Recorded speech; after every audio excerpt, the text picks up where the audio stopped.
isu perubahan yang dibawa oleh Nasdem itu saya pikir itu sama dengan isu perubahan yang dibawa oleh Anies Rashid Baswedan. Saat itu Surya Paloh itu punya bisnis bersama dengan anaknya Soeharto.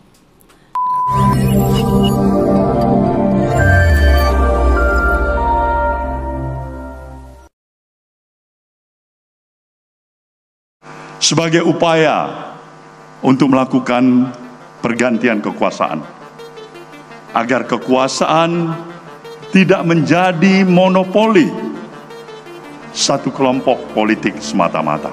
Ini adalah merupakan momentum yang amat berharga, di mana agenda perubahan, tawaran untuk melakukan restorasi Indonesia, insya Allah semakin dekat dengan kenyataan. Kita berpandangan bahwa hak mencalonkan diri sebagai calon presiden adalah hak bagi setiap warga negara. Ini juga menunjukkan bahwa Partai Nasdem tidak selalu membebek pada hasil-hasil survei dalam menentukan capresnya.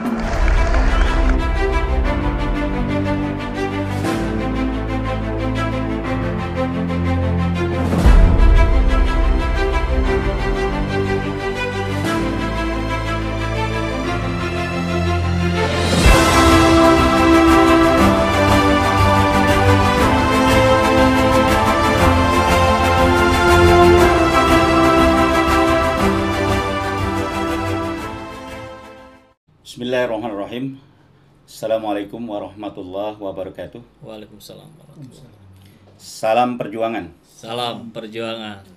Alhamdulillah, pada kesempatan ini kita akan membahas tema yang sangat aktual, yang sekarang sedang begitu disorot oleh hampir seluruh rakyat Indonesia, yaitu tentang bagaimana kelanjutan dari demokrasi tentang Pemilu 2024. Dan berita yang masih hangat di pandangan kita yaitu tentang pemilihan 3 calon kandidat oleh Partai Nasdem baru-baru ini yang merupakan calon terkuat di antara calon-calon yang lain.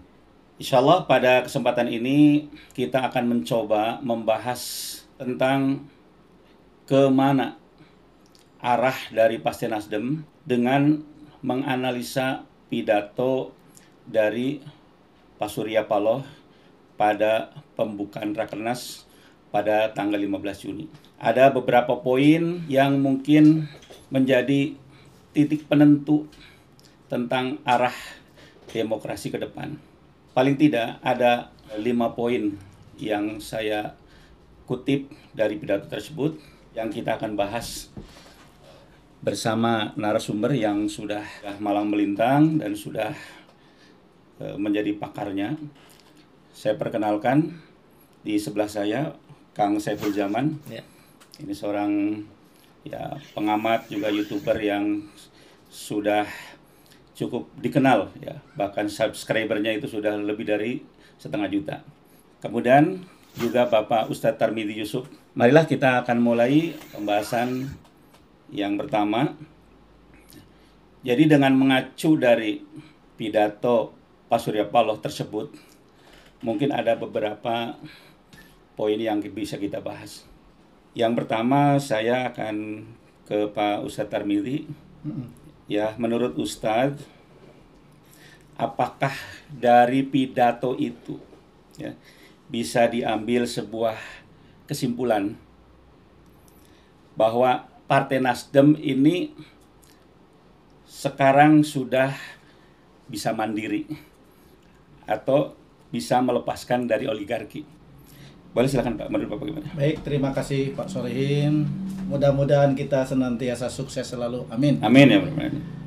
Ya, kalau saya melihat tentang Nasdem gitu ya, putusan dari hasil Rakernas kemarin yang diselenggarakan tanggal 15 sampai dengan 17 Juni, ini adalah kabar gembira bagi seluruh rakyat Indonesia, dan saya mengapresiasi tentang keputusan Nasdem yang salah satunya itu adalah mengusung 3 calon presiden, yaitu Anies Rashid Baswedan yang didukung oleh 32 dari 34 DPW Nasdem se-Indonesia. Terus ada juga Panglima Andika Perkasa, dan terakhir itu adalah Ganjar Pranowo. Nah, kalau kita melihat putusan yang diambil kemarin ini adalah sebuah kecerdikan ya dari Ketua Umum Nasdem Bapak Surya Paloh. Beliau sangat memahami ya peta politik nasional, dan kalau kita melihat beliau yang sudah malang melintang ya di dunia perpolitikan Indonesia gitu ya, sebagai politisi kawakan, saya melihat keputusan Nasdem mengusung 3 calon presiden itu berdampak pada dukungan elektoral yang luar biasa bagi Nasdem. Nah, itu yang saya baca, Pak Haji Solihin. Baik, kalau menurut Kang Saiful gimana, Pak? Ya, kalau kita melihat satu video tentu tidak bisa dimaknai hanya dari satu video itu saja. Tentu ada sebuah rangkaian yang mengantarai itu. Saya melihat apa yang dilakukan oleh seorang Surya Paloh itu sungguh menunjukkan identitas politiknya. Kita tahu kalau kita runut ke sejarah Orde Baru, Surya Paloh ini pernah membuat sebuah media, saya lupa namanya, pelopor atau apa. Suara Karya bukan? Bukan. Media Indonesia bukan. Media Indonesia kan yang sekarang. Ini yang zaman eranya Pak Soeharto. Itu saat itu Surya Paloh itu punya bisnis bersama dengan anaknya Soeharto. Kebayang ya bagaimana kedekatan Surya Paloh dengan keluarga Cendana. Tapi di saat yang lain beliau punya sebuah surat kabar media yang berani mengkritisi Soeharto. Nah, artinya kalau saya bicara tentang antara kecerdasan dengan keberanian, saya kok lebih cenderung melihat Surya Paloh itu keberaniannya melebihi gitu. Jadi kekuatannya itu di keberaniannya. Keberanian dia mengkritisi di rezim Soeharto meskipun dia punya kedekatan dengan anaknya. Nah, kesini punya media Indonesia, dan kita berkali-kali melihat sepak terjang Nasdem cukup cerdas, lugas gitu dalam dinamika politik yang ada. Kita lihat beberapa yang diusung oleh Nasdem itu menjadi juara, menjadi pemenang. Salah satunya yang di tempat kita berada ini, Jawa Barat, Ridwan Kamil kan yang pertama kali ngusung juga Nasdem. Jokowi juga tempo hari sama Nasdem. Artinya seperti yang Pak Tarmizi sampaikan barusan, kawakannya seorang Surya Paloh ini tidak lepas dari pendidikan politik beliau ketika ada di Golkar memang gitu, sehingga termasuk kecerdikan Surya Paloh juga, dia keluar dari Golkar dan mendirikan Nasdem. Kan sekarang Nasdem dengan Golkar saja beda-beda tipis gitu suaranya. Kebayang kalau tempo hari Surya Paloh nggak jadi keluar dari Nasdem dan tetap ada di Golkar, mungkin nggak jadi apa-apa. Nah, kembali ke pernyataan yang tadi, apa yang disampaikan oleh Surya Paloh, saya kira memang kita patut mengapresiasi. Ada nama Anies Baswedan yang disebut pertama kali bukan karena Abjad ya. Kalau Abjad itu kan Anies, Andika, harusnya kan Andika dulu. Ini Anies dulu, kemudian Ganjar kalau dilihat secara jumlah di Nasdem itu kan yang kedua. Ganjar disebutnya di urutan yang ketiga.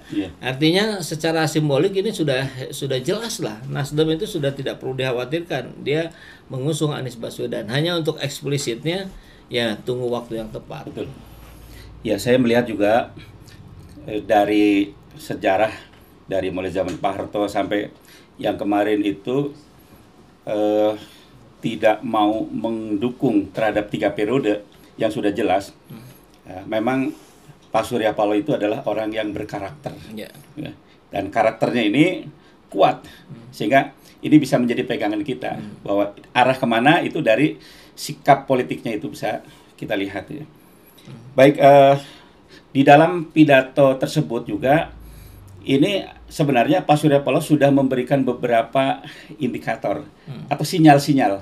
Nah, saya paling tidak ada 5 sinyal ya, yang menunjukkan bahwa memang Nasdem ini itu akan menuju kepada perubahan, ya, atau yang disebut sebagai restorasi. Gitu ya. Nah, bagaimana Pak Ustadz indikator-indikator yang bisa ditangkap dari pernyataan tersebut bahwa memang Surya Paloh itu sudah mengarah kepada betul-betul perubahan atau restorasi itu? Silakan Pak Ustadz. Dan isu perubahan yang dibawa oleh Nasdem itu saya pikir itu sama dengan isu perubahan yang dibawa oleh Anies Rashid Baswedan. Jadi saya melihat ini satu ciri ya, indikator bahwa memang Nasdem itu adalah kuat dugaan akan mengarahkan pilihannya Anies Rashid Baswedan. Kalau saya melihatnya itu karena memang di mana-mana Nasdem, Surya Paloh itu selalu bicara tentang perubahan, maka Anies Baswedan juga kalau kita lihat hari ini adalah simbol tokoh perubahan di Indonesia. Dan kalau ingin mengharapkan perubahan di Indonesia itu adalah Anies Rashid Baswedan, dan tokoh partainya saat ini adalah Nasdem yang sudah memberikan dukungan, termasuk juga PKS. Kalau kita lihat dari 6 kriteria hasil Rapimnas PKS kemarin tanggal 21 Juni ya. Mei. Juni kemarin. Jadi memang ini bulannya bulan Rakernas. Juni ini bulannya Rakernas. Jadi ada 2 partai yang melakukan Rakernas, yaitu Nasdem dan PDIP, dan Rapimnas itu adalah PKS, Partai Keadilan Sejahtera. Jadi dari 6 kriteria itu saya melihat itu sepertinya mengarah kepada sosok Anies Rashid Baswedan. Amin. Amin. Gimana Kang Saiful, indikator-indikator yang bisa kita tangkap bahwa Partai Nasdem itu memang ke arah Anies gitu, yang bisa ditangkap? Ya, kalau saya tarik mundur sedikit tadi pertanyaannya yang lebih ke restorasi itu, saya kira restorasi kan sinonimnya ya tadi perubahan. Reformasi, mengembalikan pada semangat awal gitu, kita berdemokrasi dan seterusnya. Saya kira indikatornya sangat jelas, sangat mudah ketika kita melihat bahwa di Partai Nasdem tidak ada mahar politik. Itu saya tahu lah, berapa ada rekan saya Pak yang jadi caleg, bahkan sekarang jadi aleg dari Nasdem, itu sama sekali nggak keluar apa-apa gitu. Memang Nasdem betul-betul mencari ini berbeda dengan partai-partai lain gitu ya. Ya, tentu didasarkan juga pada kondisi dan situasi yang terjadi di partainya masing-masing. Anggaplah misalkan PKS pun sebetulnya tidak ada mahar politik yang saya tahu ya untuk para caleg. Tetapi mau tidak mau tetap para calegnya dia harus mengeluarkan uang. Nah, tapi saya kira apapun yang terjadi, semangat perubahan yang diusung oleh Nasdem ini harus kita sambut dengan gegap gempita.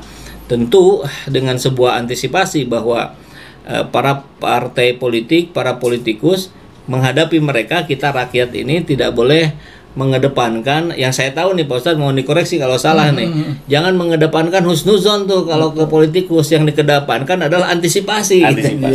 Karena kita tahu sejarah berulang kali pola sudah membentuk bahwa banyak para politikus yang ngomong manis di kampanye, setelah menjabat sebaliknya kejadiannya gitu, malah memeras rakyat gitu. Itu kurang lebih begitulah gambaran saya. Jadi kalau saya simpulkan kemarin dari pidato Surya Paloh, memang ada beberapa kata kunci. Pertama, 2024 itu akan ada pemilu. Itu menunjukkan bahwa menolak adanya 3 periode. Tunda pemilu. Itu juga dengan sikap dia tidak mendukung. Kemudian yang kedua, tidak mau ada monopoli. Tidak mau ada monopoli politik. Ini arahnya kemana kan udah jelas gitu. Monopoli politik itu siapa gitu. Yang ketiga tadi ada kata restorasi. Kemudian juga ada kata saya tidak mau membebek. Nah itu ya. Memang dengan survei segala macam itu. Jadi memang ini dilihat dari indikator-indikator atau sinyal-sinyal yang disampaikan oleh Surya Paloh itu sudah mengarah betul-betul pertama ke arah perubahan, dan siapa yang calon yang sesuai dengan Partai Nasdem itu Anies Baswedan itu. Amin. Terima kasih, sekian saja. Assalamualaikum warahmatullahi wabarakatuh. Waalaikumsalam warahmatullahi wabarakatuh. Terima kasih Kak Bego.